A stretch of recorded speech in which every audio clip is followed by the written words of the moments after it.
बऱ्याच वर्षापासूनची धनगर समाजाच्या आरक्षणाची जी बाजू आहे ती भारतीय घटनेचे शिल्पकार महामानव डॉक्टर बाबासाहेब आंबेडकरांनी माझे मित्र माऊली बोलल्याप्रमाणे धनगर हा शब्द होता, परंतु इथल्या व्यवस्थेनं धनगराचं धनगड करून या समाजाला आरक्षणापासून वंचित ठेवण्याचं काम केलं. यावर चळवळीतले थोर माणसं बरेच वर्ष झालं आंदोलन करत आहेत. सरकार, कोर्ट कचेरी अशा सगळ्या लढाई झाल्या. आपण पाहताय की महाराष्ट्रात एखादं आंदोलन झालं तर सरकार धावत जात आहे, परंतु आज 7 दिवस झालं धनगर समाजाचे युवक आज हे सगळे बांधव उपोषणाला बसलेले.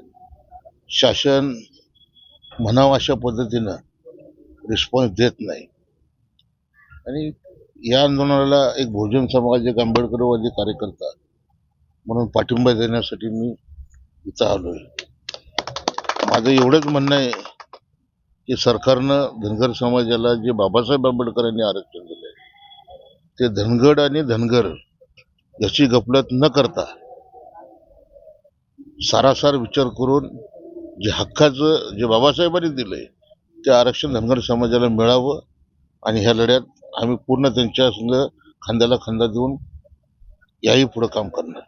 खरं तर महाराष्ट्रात असं म्हटलं जातं की मराठा समाजानंतर धनगर समाज 2 नंबरला आहे, परंतु विधानसभा असू दे, लोकसभा असू दे, लोकांमधून नियुक्त प्रतिनिधित्व धनगर समाजाला अत्यंत अल्प, प्रत्येक वेळेस कमी असते. त्याकडे कसं बघताय? आता धनगर समाजाने याचा विचार केला पाहिजे की सगळ्यांनी एकत्र येऊन, आम्ही आता बहुजन समाजातले SC कॅटेगरीतले आहोत, तर आमची भूमिका नेहमी अशीच राहिलेली आहे की धनगर समाजांच्या सोबत राहून काम करण्याची.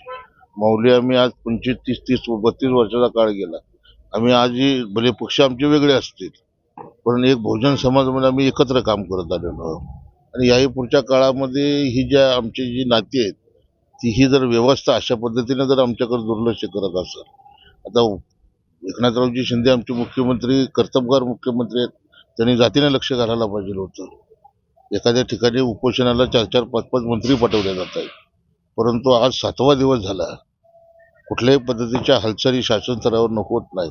ही अत्यंत खेदाची बाब आहे आणि या राज्याचे उपमुख्यमंत्री व गृहमंत्री देवेंद्रजी फडणवीस हे ज्यावेळेला प्रदेशाध्यक्ष होते त्यावेळेला माझ्या माहितीप्रमाणे 2014ला बारामतीला सभा झाली होती आणि बारामतीच्या सभेत हेच देवेंद्रजी बोलले होते की महाराष्ट्रामध्ये भाजप शिवसेनेचं जर सरकार आलं तर पहिल्याच कॅबिनेटमध्ये आम्ही धनगर समाजाला आरक्षण देऊ. 2014 आणि आज 2024 10 वर्षाचा काळ लोटला, 1000 कॅबिनेट बैठका झाल्या, परंतु देवेंद्र भाऊंनी आजपर्यंत काही आरक्षण दिलं नाही. त्यामुळे मी या उपोषण स्थळावरनं आमचे नेते एकनाथरावजी शिंदे आणि देवेंद्र भाऊंना आठवण करून देतो की अजूनही वेळ गेलेली नाही. धनगर समाजाचा उद्रेक जर झाला तर त्याची फार मोठी किंमत या सरकारला मोजावी लागेल.